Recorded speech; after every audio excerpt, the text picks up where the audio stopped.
Hello and welcome to the best Vietnam war game ever made, Vietcong.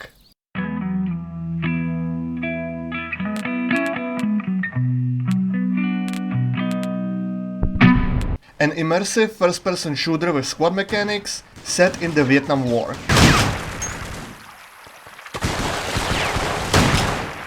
You take the role of Steve Hawkins, an intelligence sergeant who has been assigned to a Camp Nui pack to replace a dead sergeant in a squad. The story is basic, but the characters are fun and they have plenty of interactions and banter between each other. Especially during briefings before every mission.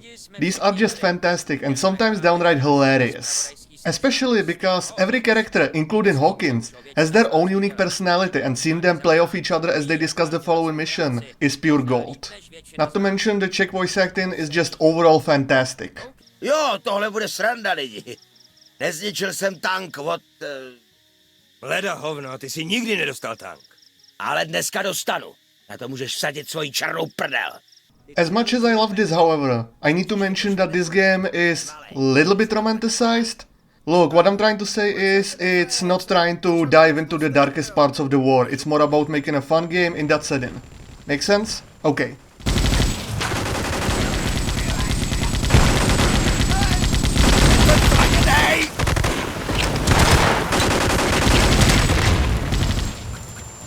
Now that you know what Vietcong is all about, let's talk about the presentation. Visually, you have those dated quirks like short draw distance, but I think it still holds up. Especially in the jungle areas, which is where you're gonna spend most missions anyway. Open areas definitely are less detailed, but they're still very good looking. It's overall a very pleasant looking game. Also, special mention has to definitely go to the weapon modeling. I mean, those are some sexy guns.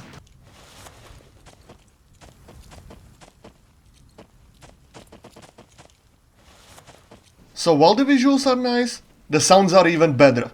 Environmental sounds are extremely well done, combined with loud and punchy gun sounds. It just does a great job immersing you into the game.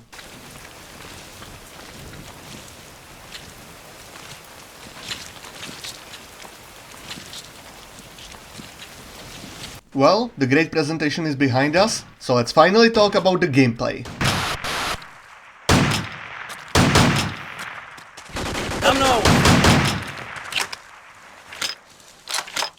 So after every briefing, you start in Hawkins' bunker. You can read his diary, which is really well written and reveals some interesting stuff about the war.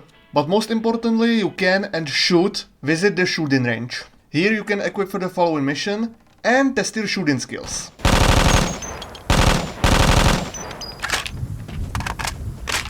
After you pick your weapons, you can finally start the mission.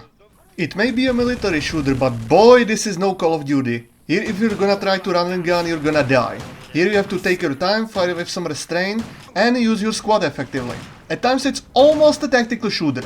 Almost. You can lean left and right, and when you crouch you can peek out by aiming to not expose yourself too much. If I had to describe the combat in one word, it would be impactful. Loud gunfire and screams of both the enemies and your squad mates, combined with powerful feeling and sounding weapons, it all makes the combat feel, well, impactful.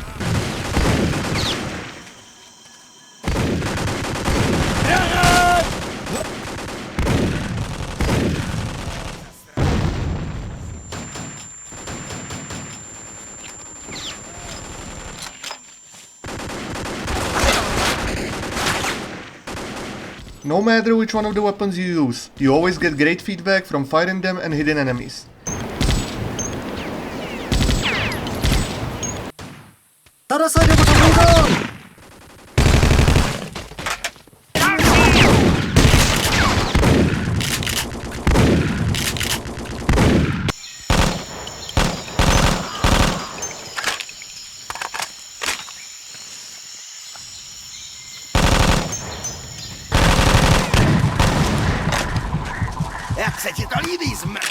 And no matter what weapons enemies hit you with, you'll always feel it too.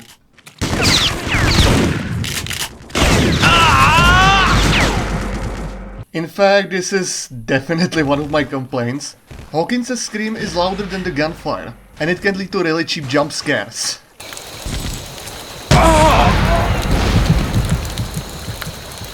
Yeah, they should have mixed it better, but at least you know you're getting hit.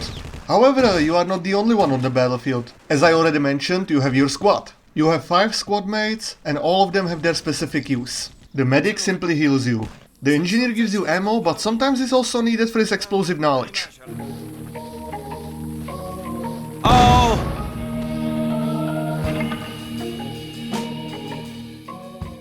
The gunner carries M60 machine gun, and while he's decent at killing enemies, he doesn't really have any specific use. But the most interesting are the point man and the radio man. The point man can lead you and your team safely through the jungle. Yeah, there are plenty of booby traps and ambushes waiting just for you, and the point man will lead you around these hazards.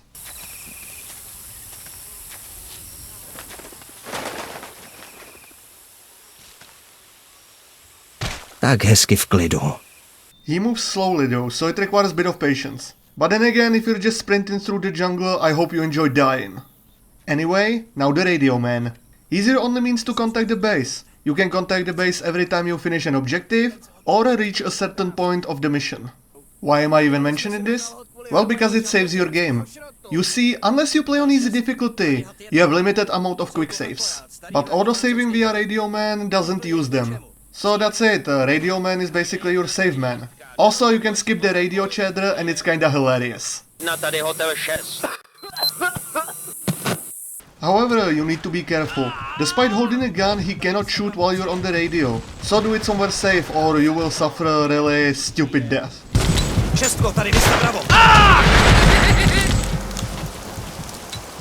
Along with being useful, you can also give them orders from this menu. Some are useful, others not so much. And for some reason, there is no move command. You can tell them to attack the enemy and they will rush them if you do that, but you cannot send them to a specific position. And that's a shame because this is the one order that could make the gunner useful. They will, however, always listen to your orders and do their best to accomplish them, along with being actually pretty good at killing enemies. Their pathfinding has issues though, so be patient here and there.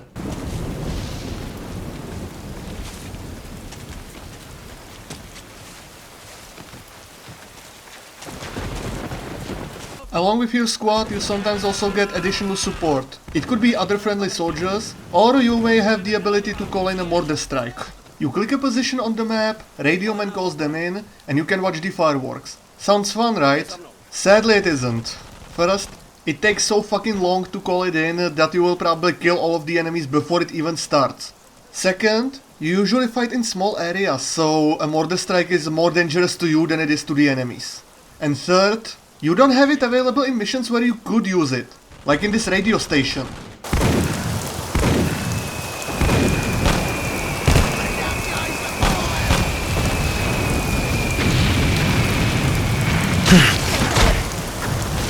Don't misunderstand me though, the missions may be linear, but they're usually very well made and surprisingly varied. For instance, in the first mission you get attacked by a sniper and you have to deal with him without a sniper rifle.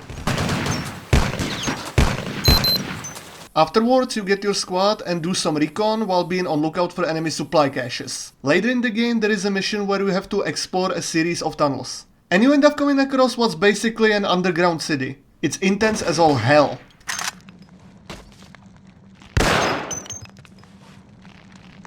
And finally, halfway through the game, you get a stealth mission. In a game that's not built for stealth. Yeah, what do you expect? It fucking sucks.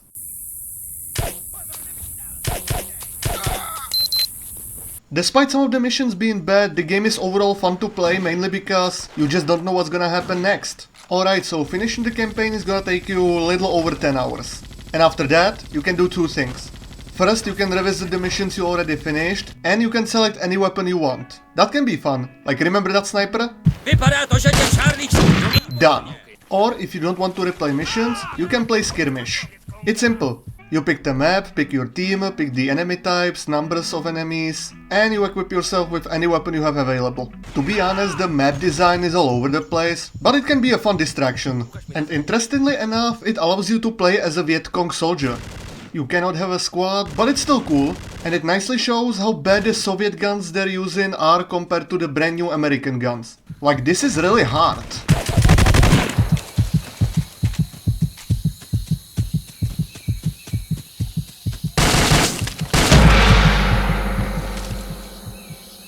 Vietcong is a great game with a lot to offer. But in case you want more of it, I have good news.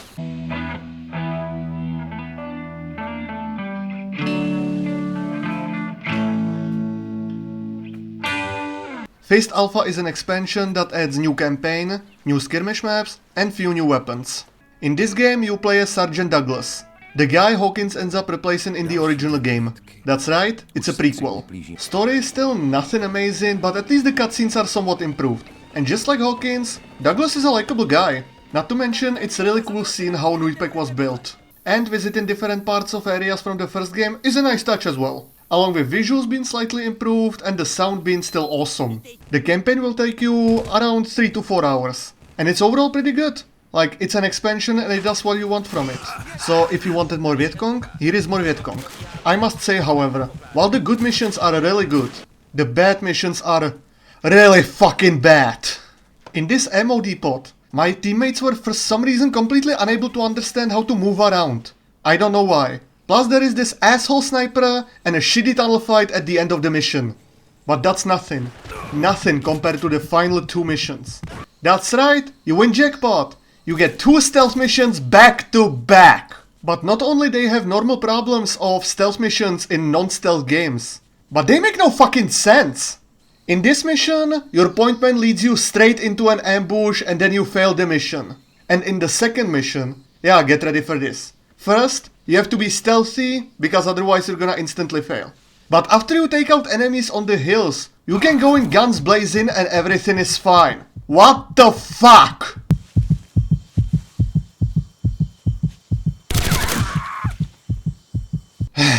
You know what? At least there's one good thing about this mission. And that's the suppressed stun you get. It's actually really fun to use.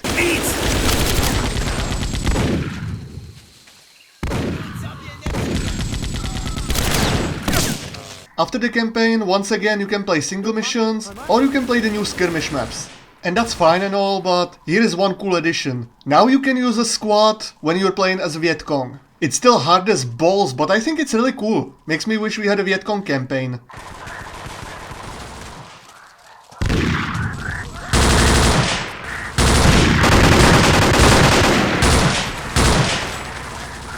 Vietcong definitely has a lot of issues, but I think the main one for both of these games is getting to play them.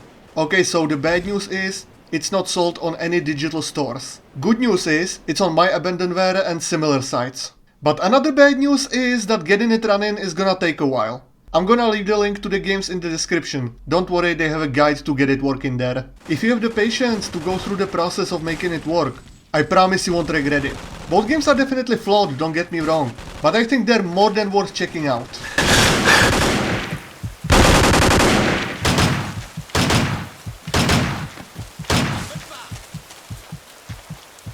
They're very fun, slow-paced shooters with great combat, atmosphere and likable characters. Most of my favorite games are very rough gems. And I think that Vietcong definitely qualifies in that regard. Alright, so that was Vietcong. Thank you for watching, please play this game, and for God's sake, don't play the sequel.